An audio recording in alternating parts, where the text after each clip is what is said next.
আসসালামু আলাইকুম রহমতুল্লাহ। আমি আজকে আপনাদেরকে যে গাছটা সম্পর্কে কথা বলবো, এটা হলো খুব ভয়ঙ্কর একটা গাছ।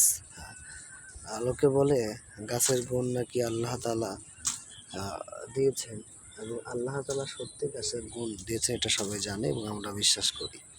তো এই জায়গা থেকে এই গাছটা যদি আপনারা কেউ আপনাদের বাড়ির পাশে লাগিয়ে রাখেন, তো আলহামদুলিল্লাহ আল্লাহ তাআলার অশেষ মেহেরবানিতে এতে আপনাদের ভয়ঙ্কর বিষধর সাপ কখনো আপনার গাভীর কোনো ক্ষতি করবে না। চাইলে আপনার গাছটা খুব ভালো করে দেখে নিতে পারেন। দেখেন গাছটার, যারা চিনেন গাছটাকে অবশ্যই কমেন্টে নাম লিখবেন। ভালো থাকে, অবশ্যই গাছটা লাগাতে ভুলবেন না। আজকের মতো এখান থেকে বিদায় নিচ্ছি। আর যারা আমার চ্যানেলটাকে এখন পর্যন্ত সাবস্ক্রাইব করেন নাই, অবশ্যই চ্যানেলটাকে সাবস্ক্রাইব করবেন। আসসালামু আলাইকুম রহমতুল্লাহ।